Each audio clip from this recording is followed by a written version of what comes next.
जय जय राधा रमण हरि बोल। जय जय राधा रमण हरि बोल। जय जय राधा रमण हरि बोल। जय जय राधा रमण हरि बोल।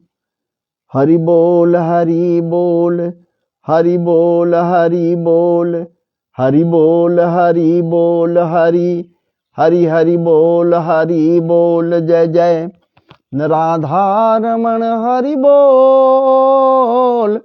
जय जय राधा रमण हरि बोल। जय जय राधा रमण हरि बोल। जय जय राधा रमण हरि बोल। गुरु ब्रह्मा गुरु विष्णु गुरु देव महेश्वर गुरु साक्षात् परब्रह्म तस्मै श्री गुरुवे नमः। गणपतये नमः। गणेशाम्बिकाभ्यां नमः। ओम माता महासरस्वत्यै नमः। सच्चिदानंद रूपाय विस्फुटपत्यादि हेतवे तापत्रय विनाशाय श्री कृष्णाय वयं नमः। श्री कृष्णाय वयं नमः। श्री कृष्णाय वयं नमः। मान्यवर महानुभावों, आप सबों को फेसबुक से लाइव से सुस्वागतम है। अभी मैं यूट्यूब पर लाइव था, इसके बाद अभी आपके समक्ष फेसबुक पर आया हूं तुरंत अभी, और आप सबों को खूब खूब स्वागत है, सुस्वागत है।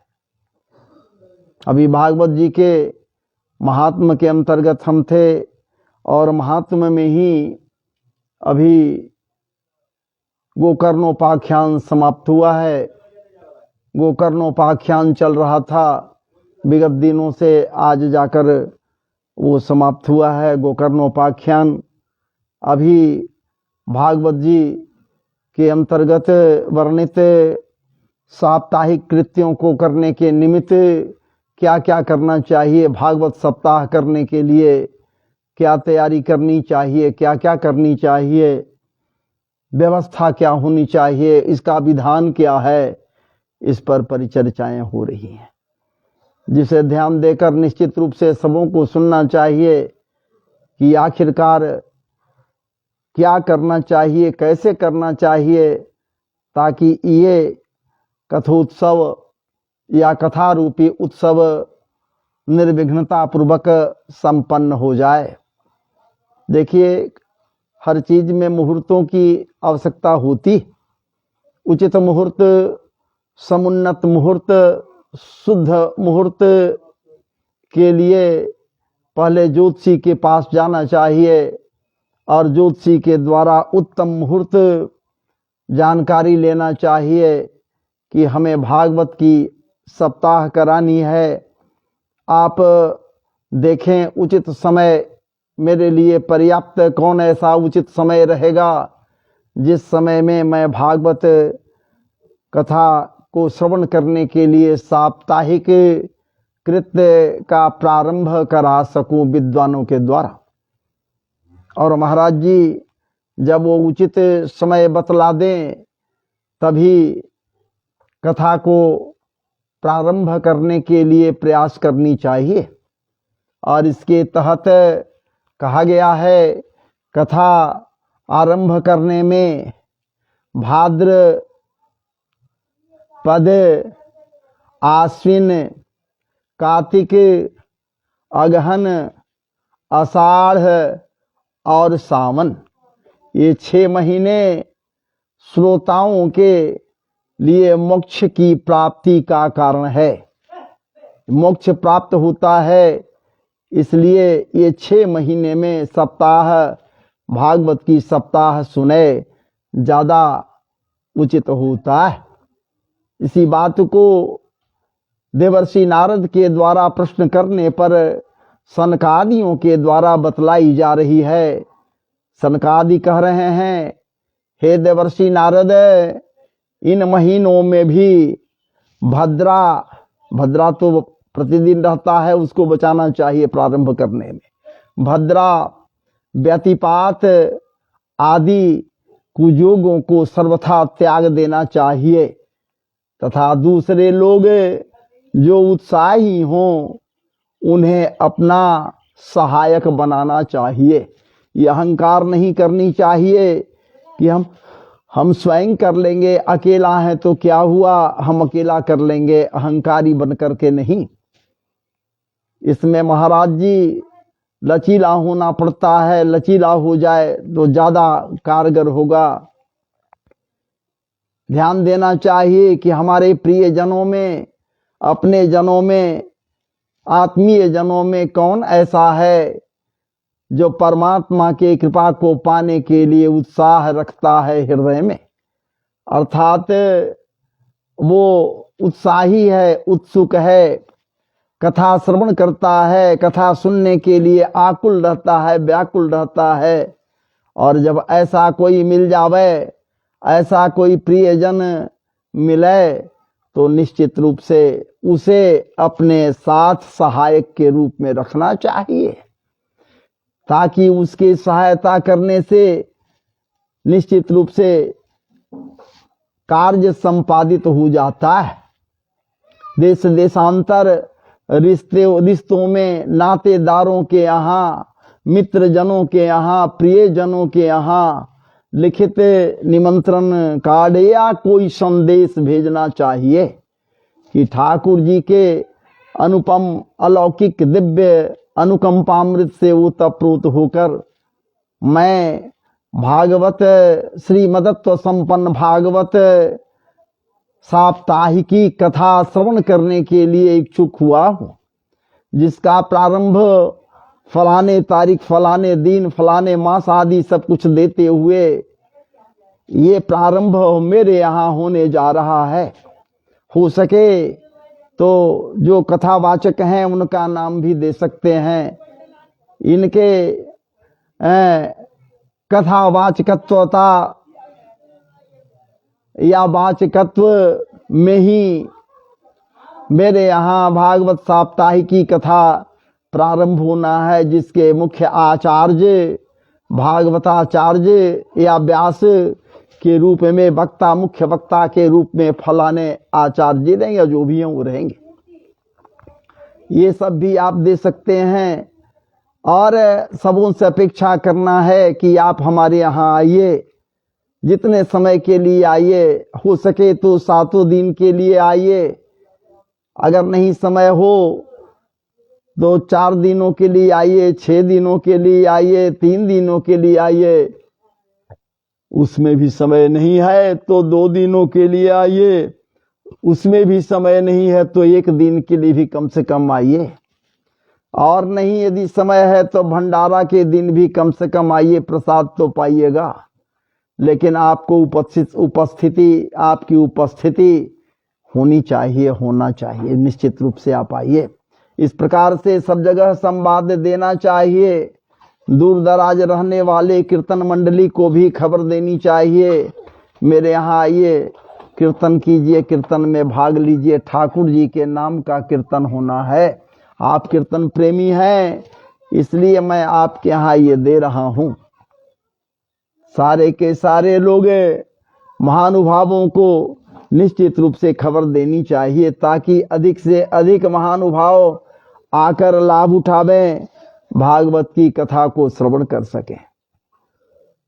इस प्रकार से महाराज जी सबों के यहाँ, सबों के पास साप्ताहिकी कथा, भागवत जी की कथा की सूचना देनी चाहिए। कथा का श्रवण किसी तीर्थ में कहाँ किया जाए, फिर प्रश्न होता है कि कथा कहाँ कराएं, कथा करनी चाहिए कहाँ। कहते हैं तीर्थे वापी बने वापी गृहे वा श्रवणं मतम विशाला वसुधा जत्र कर्तव्यं तत्कथा स्थलम। कहते हैं यदि तीर्थ में स्थान मिले तो तीर्थ में जाकर आप साप्ताहिकी कथा को श्रवण कर सकते हैं, जो समुचित होता है। तीर्थ बड़ा पवित्र होता है, इसलिए तीर्थ में करें तो ज्यादा कारगर होता है, तीर्थ में किया जाए तो।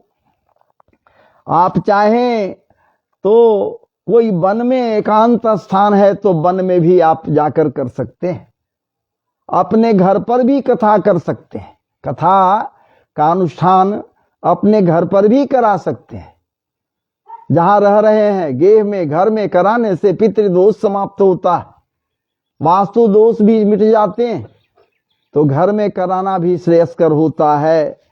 गृहेवा श्रवणं मतम, तो निश्चित रूप से घर में भी या फिर ये अच्छा माना गया, घर में कराना अच्छा माना गया है। विशाला वसुधा जत्र, या फिर जहां का वसुधा, जहां की भूमि लंबी चौड़ी काफी जगह है जहां बैठ सकते हैं लोग, ऐसे स्थान में भी कथा कराया जा सकता है या कथा करावें। जत्र कर्तव्यम तत्कथा स्थलम, जहां अधिक से अधिक लोग बैठ सकें, चौड़ा मैदान हो, तो वहां भी उसको कथा स्थल रखा जाए, वही कथा हो, ताकि सारे लोगों को बैठने में सुविधा ना हो, असुविधा ना हो। भूमि का शोधन करें, भूमि का परिमार्जन करें, कथा प्रारंभ करने के पूर्व स्वयं शुद्ध हो, अपना परिमार्जन करें महाराज जी। और निश्चित रूप से दाम्पत्य दोनों दंपति को बैठना चाहिए कथा प्रारंभ के पूर्व, और 5 दिन पहले से ही यत्न पूर्वक पंडाल में बिछाने की व्यवस्था करनी चाहिए। जो लोग आ जाएं उनको बैठने की अच्छी सुविधा देते हुए सबको ये करनी चाहिए। फिर कहते हैं कि वक्तुश्चापि तदा दिव्य महासनं परिकल्पयेत, उदंग मुखो भयदुक्ता श्रोता वै प्रांग मुखस्तदा, प्रांग मुखश्चेद भवेद वक्ता श्रोता चोदंग मुखस्तदा। स्पष्ट करते हैं कि यदि वक्ता का मुख उत्तर की ओर हो, कथा करने वाले वक्ता का मुख उत्तर की ओर हो, तो श्रोता का मुख पूर्व की ओर होना चाहिए। और किसी श्रोता, सब श्रोता का मुख यदि पूर्व की ओर हो या न हो, लेकिन मुख्य श्रोता है उनका मुख पूर्व की ओर निश्चित रूप से होना चाहिए। दूसरी बात है, फिर यदि वक्ता का मुख उत्तर पूर्व की ओर है, तो श्रोता का मुख जो है सो उत्तर की ओर होना चाहिए। इसे निश्चित रूप से मानने के लिए व्यवस्था की गई है, जिसे मानना चाहिए। अथवा वक्ता और श्रोता दोनों का मुख एक ही दिशा में होकर बैठकर कथा श्रवण करनी चाहिए, कथा करनी चाहिए।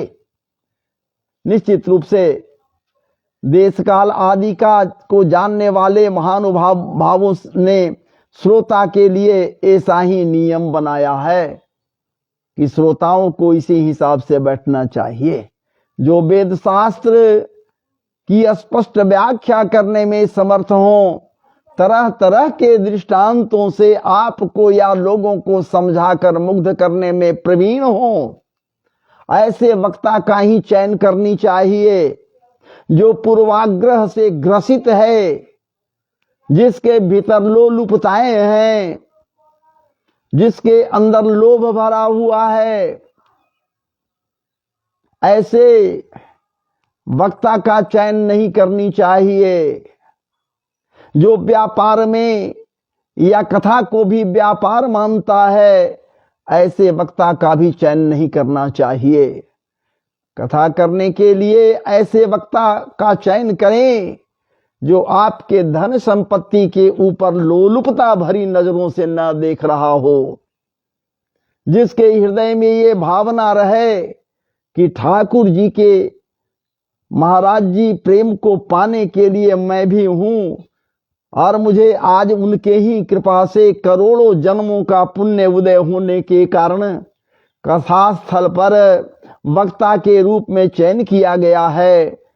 उनके ही कृपा से यहाँ मिले या न मिले, उनका प्रेम मिले, यही काफी है। ये भावना वाले यदि वक्ता मिल जाए तब समझिए कि मैं धन्य हो गया, धन्य हो गया, धन्य हो गया। और नहीं तो यदि महाराज जी बैठ जाते हैं व्यासासन पर, अब पहले से ही दिन से दिमाग में आने लगा कि हमको क्या मिलेगा, क्या मिलेगा, क्या कमाएंगे, मोटा लिफाफा मिलेगा या पतला लिफाफा मिलेगा, इस पर अगर नजर चला गया तो कथा वो क्या करेंगे, फिर कथा सही नहीं होगा। इसलिए निश्चित रूप से ऐसे वक्ता से दूर रहें जो समुचित ज्ञान का प्रकाश नहीं कर सकें, जिनको स्वयं जानकारी नहीं है, वो ज्ञान का प्रकाश क्या करेंगे, दृष्टांत कहां से देंगे। जो मनन नहीं करते हैं, जो हृदयांगम नहीं करते हैं, जो पाठन करने के लिए स्वयं तत्पर नहीं रहते हैं, महाराज जी जो सुनते नहीं है, कथा स्वयं नहीं श्रवण करते, वो सुना क्या सकते हैं। इसलिए ऐसे वक्ता का चयन करें जो विरक्त हों, विष्णु भक्त हों, और खास करके परिग्रह करता न हो, संचय करता न हो, और ब्राह्मण विप्र कुल भूषण हो। जो विप्र कुल में जन्मे हैं, जिनका संस्कार वेदज्ञता से उत्तप्रोत है, जिन्हें उपनयन संस्कार हो गया है, संस्कार विभूषित हैं, ऐसे वक्ता यदि मिल जाए तो अपने आप को कृतार्थ मानना चाहिए। ऐसे वक्त बहुत से ऐसे वक्ता भी मिलते हैं जो महाराज जी वक्ता तो स्वयं हैं, लेकिन मंत्र जाप के लिए वैसे लोगों को भी बैठा देते हैं जिनको उपनयन संस्कार जिनका नहीं हुआ है। विचार कीजिए, जिसका उपनयन संस्कार ही नहीं हुआ है, क्या वो है जप करने का अधिकारी? है नहीं। निश्चित रूप से इसका चयन करने के पूर्व सब देखते समझते हुए ऐसे वक्ता का चयन करना चाहिए कि महाराज जी कथा श्रवण करने के पश्चात निश्चित रूप से फल की प्राप्ति हो सके। बहुत से ऐसे वक्ता भी मिल जाएंगे जो साप्ताहिक परिवेश में जब तक सप्ताह चल रहा है मौका मिलता है तो अपना चमत्कार कुछ कुछ दिखला करके आपको दिग्भ्रमित करेंगे। ये भी, इसके लिए भी सावधान रहनी होगी, सावधान रहनी होगी। कैसे वक्ता को कैसे और कैसा व्यासासन बने आदि आदि पर विचार करते हुए तभी कथा करानी चाहिए। साप्ताहिक अनुष्ठान करानी चाहिए। और एक बात इतना जरूर है, जो वेदज्ञ है, वेद शास्त्र के गरिमा को समझता है, जो वक्ता वेद शास्त्र को समझने के लिए, जानने के लिए, पढ़ने के लिए सदैव लगा रहता है। और मैं पहले बतलाया, जो विष्णु भक्त है, नारायण का भक्त है, जो विष्णु के विषय में कुछ नहीं जानता, जो विष्णु का नाम कभी भूल से भी स्वप्न में भी नहीं लेता, भला वो वक्ता कैसे हो सकता? वो वक्ता नहीं हो सकता।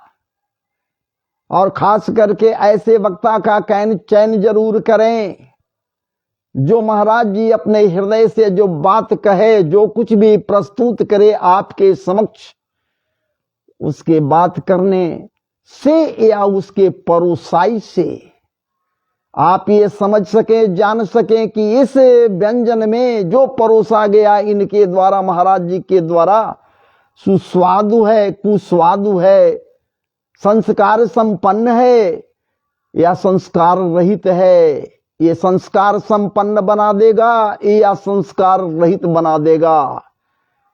स्वाद है नहीं है, स्वाद का तो महाराज जी आप स्वयं समझ सकते हैं। चर्व चोष्य भक्ष भुज अम्ल तिक्त कटुकसाए मधुर, क्या बात है। नाना रस विनिमंजित सुस्वाद व्यंजन की परसाई ऐसे वक्ता यदि करते हैं तो सामने बैठे हुए श्रोता जन भी महाराज जी मुग्ध होते हैं। जो विष्णु भक्त है, जो ठाकुर जी का भक्त है, वो सबको मुग्ध नहीं कर पाएंगे। क्योंकि आप मैं पहले बतलाया कि श्रोता भी कैसा हो। श्रोता 3 प्रकार के होते हैं जी। एक आता है जो श्रोता है, सुनता है, समझता है, मनन करता है, हृदय में उसे धारण भी कर लेता है, उसके अनुसार चलने का संकल्प भी कर लेता, सदैव याद रखता कि महाराज जी इस बात को कही न है, महाराज जी इस बात को बोली न है, तो उसको याद किए हुए उसी के रास्ते पर चलने के लिए वो तत्पर हो जाता है। हाँ, एक श्रोता वो होता है जो आया सुनने के लिए, जरूर बैठ भी गया, लोगों के बीच में कथा प्रारंभ हुई, कुछ देर तक जगा हुआ, कुछ सुना और बाद में खर्राटा मारने लगा, खर्र खर्र करने लगा, सो गया। मानकर ये चलिए कि उसको निद्रा देवी सताती नहीं है, नींद नहीं आता है, इसलिए यहाँ कथा पंडाल में आ गया तो कथा मैया इतनी कृपा कर दी कि इसे सुला दी। बड़ी कृपालु है, बड़ी दयालु हमारी ये कथा मैया है। जिसको नींद नहीं आती वो निश्चित रूप से उसको भी सुला देती, वो सो जाता है। लोग सोने के लिए आते हैं, खराटा मारने के लिए आते हैं। और एक वैसे श्रोता भी आएंगे महाराज जी, वो श्रोता नहीं सरौता है। सरौता का काम है सुपारी काटना, और ऐसे लोग जब आएंगे तो काटने का काम ही करते हैं। महाराज जी ये बोल रहे हैं, महाराज जी वो बोल रहे हैं, व्यवस्थापक का व्यवस्था ऐसा है, श्रोता जैसे ऐसे हैं, वो है, पंडाल ऐसा है, अनेकों प्रकार से महाराज जी वो काटना काम ही है उनका। कोई कुछ क्या कर रहा है उसको ध्यान आप मत दीजिए, आप व्यवस्थापक हैं, आप करने आए हैं, कथा करा रहे हैं निश्चित रूप से। और ऐसा न हो जाए कि सत्यनारायण बाबा के कथा वाली बात हो जाए। सत्यनारायण की कथा कराने के लिए खर्च करने वाला जो करा रहा है घर में सत्यनारायण की कथा, यही सोचकर कथा कराता है कि हमें कल्याणकारी मेरे लिए होगा। और जैसे ही प्रारंभ होता है कथा करने के लिए पंडित जी बैठते हैं, वैसे ही जो इधर उधर गांव से इधर उधर के आसपास के श्रोता जो आए हुए रहते हैं, जिनको बुलावा जाता है कि चलिए आपको बुलाता है कथा सुनने के लिए चलिए, वो मुख्य श्रोता बैठा हुआ है, वो कुछ कहे पंडित जी से या न कहे, लेकिन वो पहले कहें कि देखिए पंडित जी जल्दी समाप्त कीजिएगा, जल्दी आरती हो जाना चाहिए, ज्यादा विलंब मत कीजिएगा, हम लोग को समय नहीं है। देखिए जरा सा समय नहीं है ये तो वो। और जैसे ही कथा प्रारंभ होता है लोग आपस में बात करना शुरू कर देते हैं कि यहाँ ऐसे हुआ, वहां ऐसे हुआ, इस खेत में ऐसे हुआ, ऐसे फलना, लड़ाई झगड़ा के अनेक प्रकार की बातें वहां प्रारंभ।